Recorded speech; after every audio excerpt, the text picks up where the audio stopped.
The Grand Survey fleet of the Unified Galactic Federation had seen many things in its centuries of exploration. They'd encountered planets made entirely of diamond, worlds with oceans of liquid methane, and even the occasional silicon-based life form that looked suspiciously like a walking coffee table. But nothing, absolutely nothing, had prepared High Commander Zix 427 for what their sensors were detecting on this unremarkable blue planet in the unfashionable western spiral arm of the Milky Way. "Run those scans again," Zix ordered, their three eye stalks twitching nervously as they peered at the holographic display. "There must be some mistake." Lieutenant Quip 889, fresh out of the academy and still sporting that annoying enthusiasm that made senior officers want to assign them to waste management duty, bounced excitedly on their gravity cushion. "No mistake, Commander. The readings are consistent across all frequencies. We've detected a species of aerial combat units that achieve a 95% success rate in their hunting missions." Zix's middle eye stalk drooped in disbelief. The Federation's most advanced fighter ships barely managed a 60% success rate in optimal conditions. "Show me the visual data." The hologram shifted, displaying a high-resolution image that made several bridge officers gasp. The creature was sleek, armed with multifaceted optical sensors, and possessed 4 independently articulating wings that could propel it in any direction with unprecedented precision. "Look at the maneuverability specs," Quip continued, either oblivious to or deliberately ignoring the growing tension on the bridge. "They can accelerate from hover to attack speed in less than a second, execute 6 directional changes in under 3 seconds, and their neural processing allows them to calculate intercept trajectories faster than our best combat computers." Science Officer Blurp 542, who had until now been quietly stress-eating their way through a container of dehydrated nutrient cubes, spoke up. "The most alarming aspect is their method of acquiring targets. They don't just track their prey, they predict where it will be and position themselves accordingly. We've never seen this level of tactical sophistication in a naturally evolved species." Zix felt their stomachs, all 4 of them, churn uncomfortably. "What do the natives call these death dealers?" "According to our linguistic analysis of their communications," Quip replied, "they're called dragonflies, though some regions refer to them as devil's darning needles or snake doctors." "Devil's darning needles," Zix repeated weakly. "They're named after their planet's concept of ultimate evil and their medical professionals." "And dragons," Blurp added unhelpfully, "which, according to their mythology, are enormous flying reptiles that breathe fire and destroy civilizations." The bridge fell silent as the implications sank in. These humans, these supposedly primitive beings who had barely managed to reach their own moon, had somehow engineered, or worse, evolved alongside aerial predators so efficient that they made the Federation's best technology look like children's toys. "What do we know about their numbers?" Zix finally asked, dreading the answer. Quip consulted their datapad. "Conservative estimates suggest there are approximately 3,000 species globally, with populations in the millions per species." Several officers whimpered. Blurp dropped their nutrient cubes. "Billions," Zix whispered. "They have billions of living fighter craft just flying around their planet, and the humans don't seem concerned at all." They straightened their posture, trying to project confidence they definitely didn't feel. "Update the Federation's threat assessment protocols. Mark this sector as extremely hazardous. And someone please find out how these humans are controlling these things." As the bridge crew scrambled to comply, Zix stared at the hologram of the Dragonfly, its wings shimmering with an almost hypnotic grace. Something told them this was just the beginning of what promised to be a very interesting and possibly terrifying first contact situation. Research Station Epsilon 12, orbiting Earth's moon, had never been so busy. The Federation's top xenobiologists, military analysts, and behavioral experts had been rushed to the facility with unprecedented urgency. Their mission? Understanding how a Class 3 civilization had managed to develop, or coexist with, what appeared to be the most efficient aerial combat units in known space. Dr. Squish 756, head of the research team, adjusted their protective goggles as they reviewed the latest footage. Their assistant, lab technician Wobble 224, was busy organizing an endless stream of data packets from their cloaked observation drones. Play sequence 47B again, Squish ordered, their tentacles twitching with scientific excitement. The holographic display showed a dragonfly in pursuit of its prey, moving with such precision that several younger researchers had to take anti-nausea medication just to watch it. Notice how it maintains complete situational awareness, Wobble commented, highlighting multiple angles of the chase. Even while pursuing one target, it's scanning for potential threats and additional opportunities. Our best pilots need neural implants and AI assistance to achieve even half this capability. Squish nodded gravely. And look at this, no energy weapons, no plasma cannons, just pure mechanical efficiency. It's terrifying. In the corner of the lab, Dr. Splat 392, the team's weapons specialist, was having what appeared to be an existential crisis. Do you realize, they said to nobody in particular, that we've spent the last 3 centuries developing energy shields to defend against laser weapons and plasma bombardment? But these things just grab their targets and... They made a crunching sound that caused several junior researchers to flee the room. The situation wasn't helped when Wobble pulled up their latest statistical analysis. According to our calculations, a single dragonfly consumes approximately 20% of its body weight in prey daily. If the humans were to weaponize these creatures and scale them up to the size of our fighter craft. Dr. Splat interrupted, their color changing to a sickly shade of green. Don't even finish that calculation.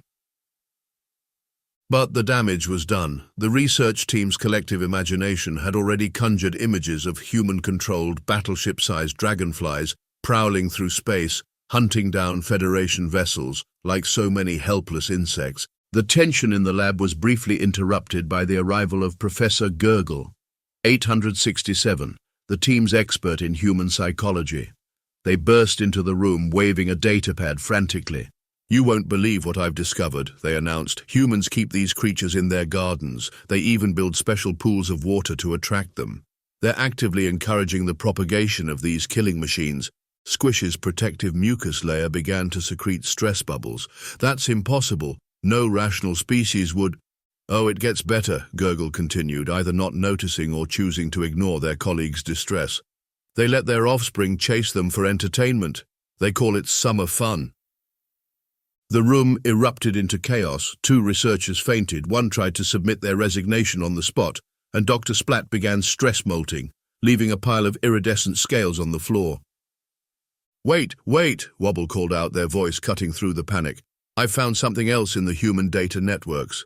They have detailed scientific studies of these creatures. Maybe we can learn their weaknesses. The team huddled around Wobble's display, hope briefly flickering in their various sensory organs. That hope quickly died as they read through the data. 300 million years, Squish whispered in horror. They've been evolving and perfecting their hunting techniques for 300 million years. And they survived multiple mass extinction events, Gurgle added, their voice trembling. Whatever killed the dinosaurs couldn't kill them. They just kept going, kept hunting, kept improving. The research team sat in stunned silence, the implications of their discoveries weighing heavily on their various appendages. Finally, Dr. Splat spoke up, their voice barely above a whisper. We need to update our report to Federation High Command. Recommend immediate classification of Earth as a Class 5 death world with particular emphasis on their apparent mastery over these ancient killing machines. And perhaps, Squish added, trying to keep their voice steady, we should suggest approaching the humans for an alliance, because if we can't defeat these dragonflies, maybe it's better to be on the same side as the species that somehow tamed them. Nobody disagreed. After all, in the vast expanse of space, sometimes the best strategy was to make friends with the scariest beings you could find. And anyone who could look at a dragonfly and think, yes, this belongs in my garden, was definitely not a species you wanted as an enemy.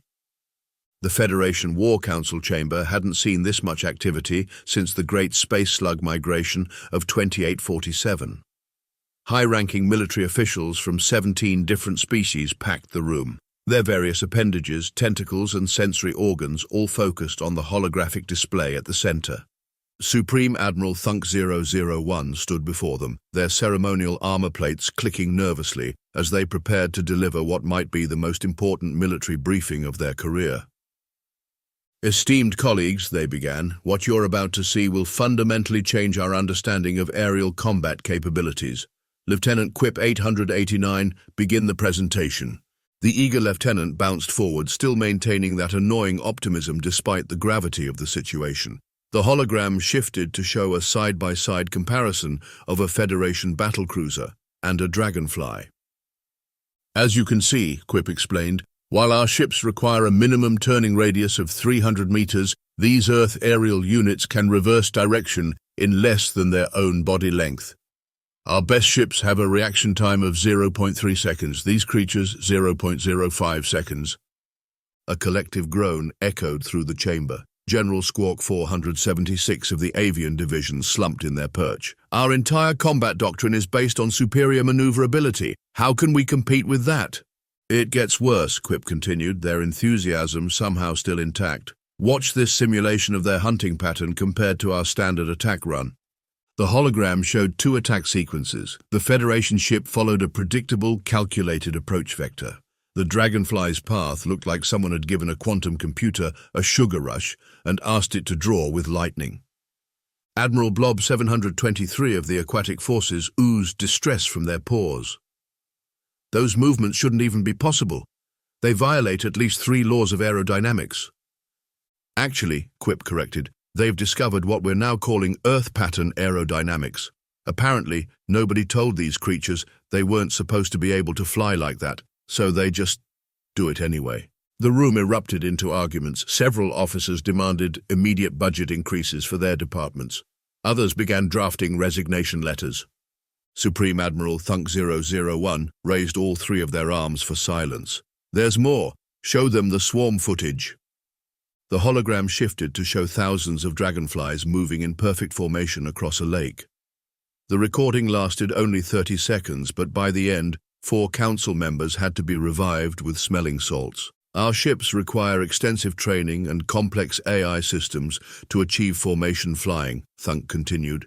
These creatures do it instinctively, and remember, the humans haven't even weaponized them yet. This is just their natural state. War Minister Clank 154, known for their unshakable composure, finally spoke up.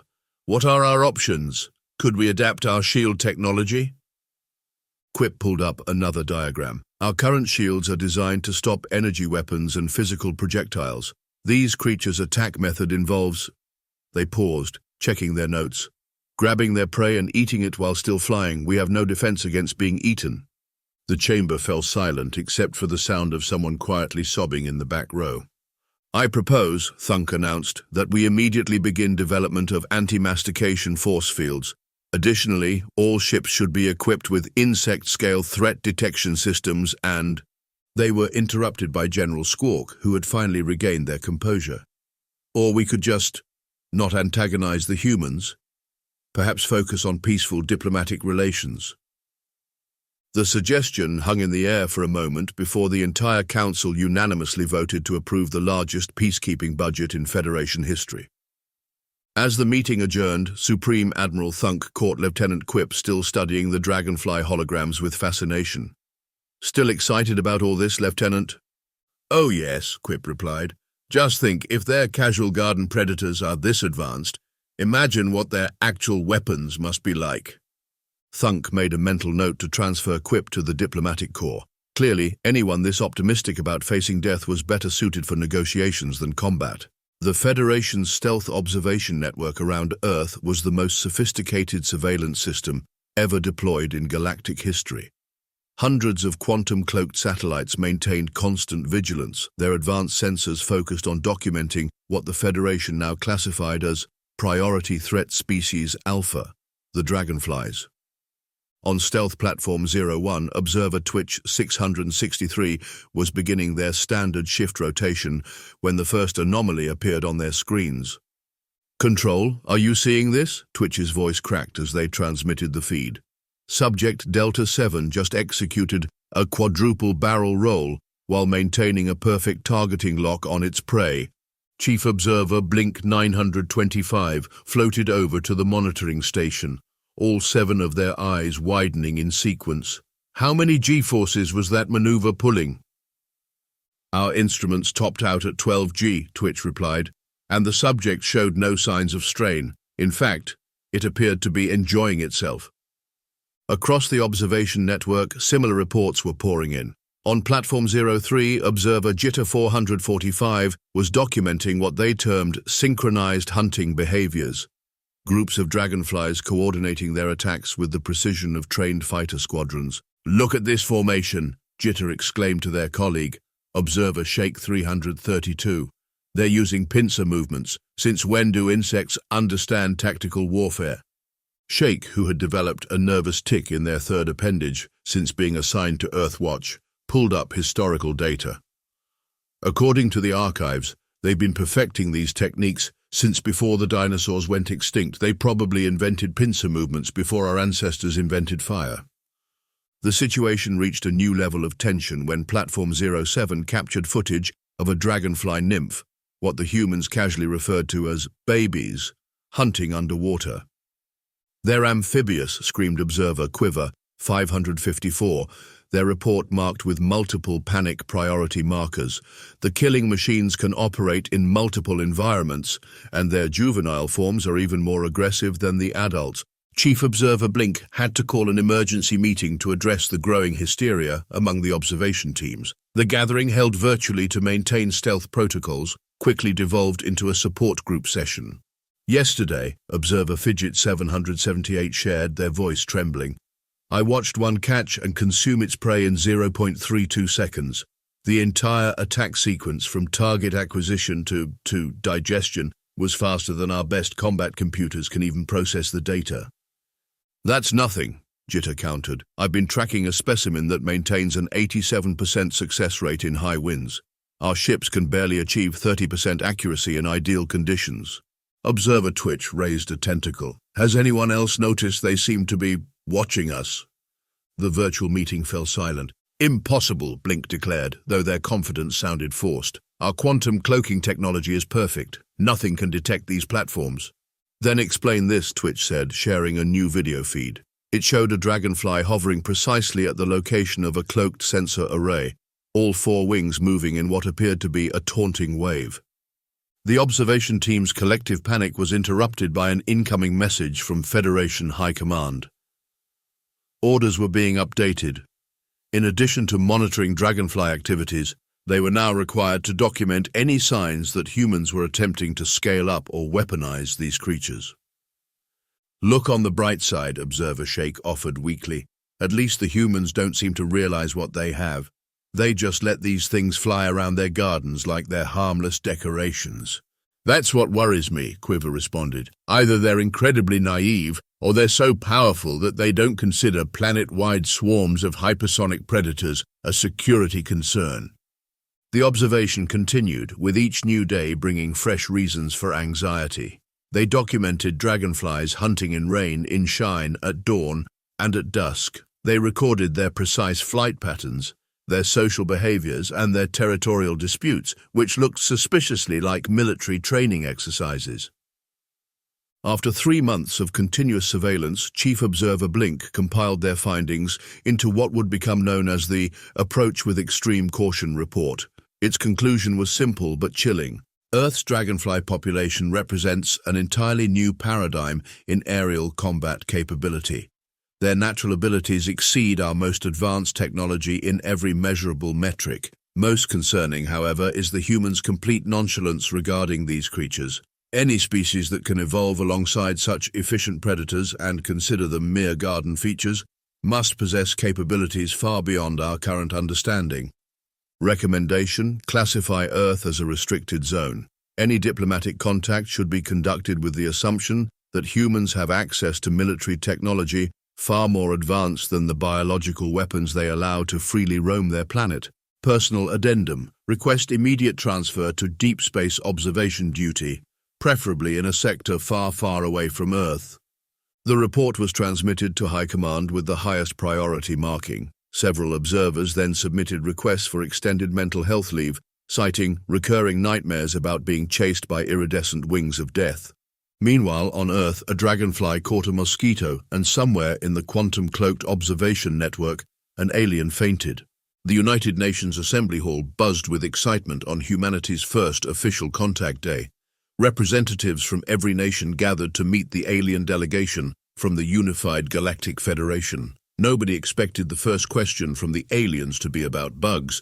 Ambassador Nerve 111 approached the podium, their ceremonial robes quivering with barely contained anxiety.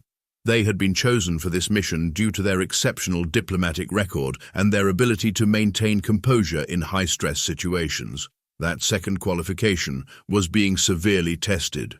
"People of Earth," they began, their universal translator working overtime to convey the proper mix of respect and barely concealed terror. "We come seeking knowledge about your relationship with your aerial defense forces." The human delegates exchanged confused looks. "I believe there's been a mistake," the UN Secretary-General replied politely. "We haven't shared any military information yet." No, Nerve clarified, their eye stalks twitching. "We mean your autonomous hunting units, the ones you allow to patrol your territories freely. The Dragonflies." The assembly hall fell silent for a moment before breaking into poorly suppressed laughter. The Russian delegate leaned over to whisper to his Chinese counterpart, "Did they say dragonflies?" Ambassador Nerve pressed on, their cultural sensitivity training being pushed to its limits. "We are particularly interested in the control mechanisms you employ. Our studies show they operate with unprecedented autonomy, yet you seem unconcerned about potential rebellion." The UN Secretary-General coughed politely. "Ambassador, dragonflies are just insects. We don't control them at all." The alien delegation erupted into panicked whispers. Assistant Ambassador Fret 222 fainted dead away, their gravity stabilizers barely catching them before they hit the floor. "Just insects?" Nerve repeated, their translator struggling to convey their horror. "You mean to tell us these highly advanced combat units evolved naturally on your planet, and you just let them be?" "Well, they're quite helpful, actually," a Brazilian representative offered. "They eat mosquitoes and other pests. My daughter loves chasing them in our garden." 3 more members of the alien delegation had to be escorted out for emergency stress management. Ambassador Nerve's color shifted through 7 different shades of distress before they could continue. "You let your offspring interact with them for entertainment?" "Oh yes," the Indian representative added cheerfully. "We even have festivals where children try to catch them. It's quite fun." The remaining alien diplomats huddled together in what appeared to be a defensive formation. Nerve consulted their emergency diplomatic protocols before speaking again. "And these festivals, they are tests of courage for your warrior class, yes?" No, laughed the Secretary-General. "Just children playing, though I admit I've never seen anyone actually catch one. They're quite quick." Ambassador Nerve's translator briefly shorted out from the stress of conveying their emotional state. After a quick reset, they tried one last time to understand the situation. "Let us be absolutely clear," they said, each word carefully measured. "Your planet has developed predators with advanced targeting systems, supersonic maneuverability, amphibious capabilities, and a near-perfect kill rate, and you use them for pest control." "Among other things," the Australian delegate chimed in, "they're excellent indicators of ecosystem health. When you see lots of dragonflies, it usually means the environment is doing well." The alien delegation required a 15-minute recess to process this information. When they returned, half their number had opted to attend virtually from their orbiting ship, citing safety concerns. Ambassador Nerve, who was seriously reconsidering their career choices, made one final attempt at diplomacy. "Would your world be interested in sharing your dragonfly-based technology with the Federation?" "They're not technology," the Secretary-General explained patiently. "They're just part of nature. They've been around for hundreds of millions of years." The phrase "hundreds of millions of years" had to be repeated 3 times before the alien translators would accept it as valid input. When it finally went through, the virtual attendees immediately logged off, and the ship began broadcasting requests for immediate reassignment to a different galaxy. "Perhaps," Ambassador Nerve suggested weakly, "we should move on to discussing trade agreements, preferably focusing on sectors that don't involve any flying creatures." As the meeting redirected to more conventional diplomatic matters, a dragonfly buzzed past the UN building's window. 3 alien diplomats dove under their chairs, and humanity realized that first contact was going to be a lot more interesting than anyone had anticipated. The Federation's emergency withdrawal protocols had never been activated this quickly in its entire history. Across Earth's orbit, cloaked ships began powering up their engines while maintaining what they hoped was a safe distance from any potential Dragonfly attack zones. Admiral Panic 555, recently renamed from Calm 555 due to circumstances, coordinated the retreat from the flagship, definitely not scared. All ships maintain quantum stealth, they barked into the fleet-wide comm system. We can't risk alerting Earth's aerial forces, and someone please stop Lieutenant Quip from trying to collect specimens. On the bridge, Commander Zix 427 watched the chaos unfold with a mixture of resignation and embarrassment. Sir, the humans are hailing us. They seem confused about our sudden departure. Put them through, Panic ordered, but maintain emergency engine power just in case. The UN Secretary-General's face appeared on the main screen, looking particularly puzzled. Admiral, is everything all right? We were in the middle of discussing cultural exchange programs. Everything's fine, Panic replied, their voice reaching a pitch previously thought impossible for their species. We just remembered an urgent space thing. Very urgent. Very space. In the background, a junior officer could be heard screaming, 3 dragonflies just performed a flyby of Platform 02. They're on to us. The Secretary-General's frown deepened. Are you leaving because of the dragonflies?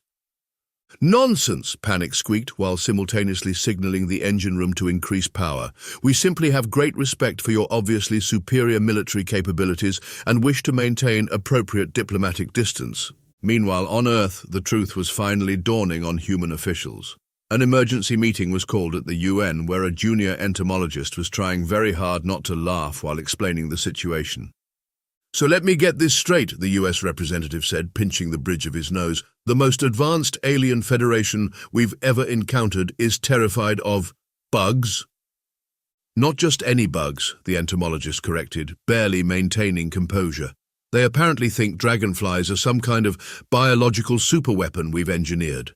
They've been monitoring them for months. Up in orbit, the retreat was hitting some snags. Lieutenant Quip, still maintaining their inexplicable enthusiasm, had managed to hack into Earth's nature documentary channels. Look at this, they announced to the horrified bridge crew, playing footage of a dragonfly nymph catching prey underwater. They don't even need atmosphere to hunt. They're amphibious combat units. Turn that off, Admiral Panic ordered, but it was too late. 3 more officers requested immediate retirement, and someone in engineering began writing their last will and testament. Back on Earth, the Brazilian representative was wiping tears of laughter from his eyes. Should we tell them about butterflies next? Maybe convince them that caterpillars are our stealth infiltration units? Please don't, groaned the UN Secretary-General. We need to handle this diplomatically. They opened a channel to the retreating fleet. Admiral, I assure you, dragonflies are completely harmless to anything larger than a mosquito. Harmless, Admiral Panic repeated incredulously. We've documented their combat capabilities, the precision, the speed, the perfectly executed tactical maneuvers. They're insects, the Secretary-General explained patiently. Very well-evolved insects, yes, but still just insects. They can't even hurt humans if they wanted to. The alien fleet's retreat suddenly paused as this information was processed. Commander Zix spoke up first. But our scans show they have a near-perfect success rate in combat. Yes, against other insects, the entomologist clarified, having been brought in to explain. They're very good at catching mosquitoes and flies, that's about it. A long silence followed, broken only by the sound of Lieutenant Quip, still enthusiastically cataloguing dragonfly species in the background. Are you telling me, Admiral Panic said slowly, that we just activated our emergency protocols, mobilized half the Federation fleet, and nearly caused an interstellar incident? Because we were afraid of your garden insects? To be fair, the entomologist offered, they are rather impressive insects. Did you know they've been around for over 300 million years? Stop making it worse, several alien voices shouted in unison. The next few hours devolved into a bizarre mix of diplomatic damage control and impromptu entomology lessons. The Federation representatives tried to maintain their dignity while requesting all footage of their retreat be deleted from human records, while Earth's representatives tried very hard not to mention their vast collections of other interesting insects.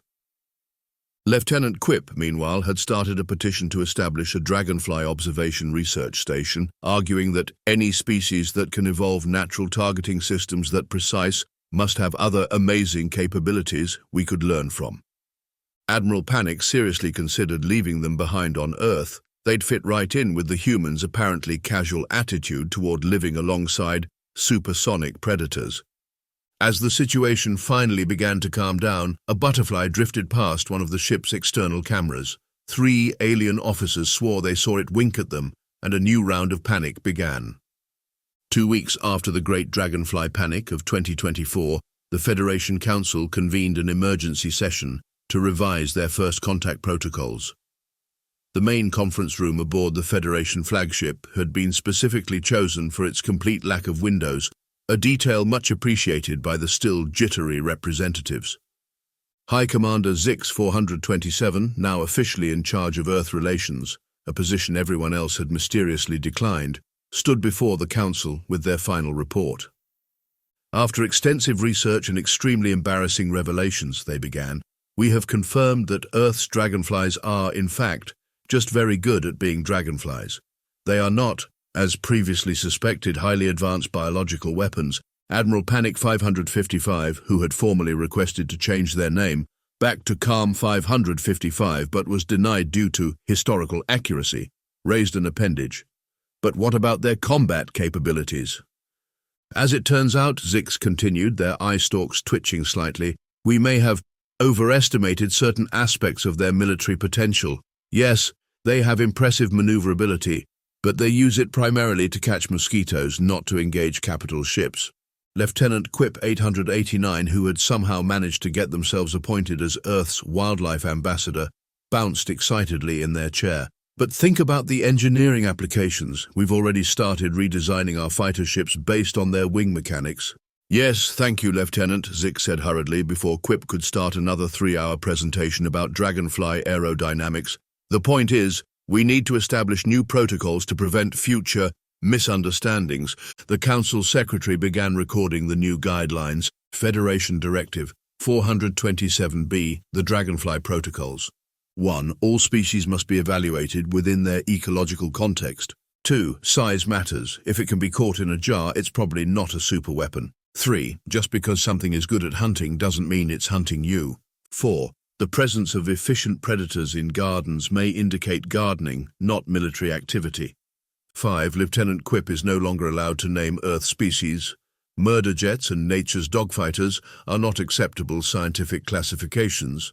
Meanwhile, on Earth, the UN had established its own Committee for Alien Relations, with a special subdivision dedicated to explaining Earth's wildlife.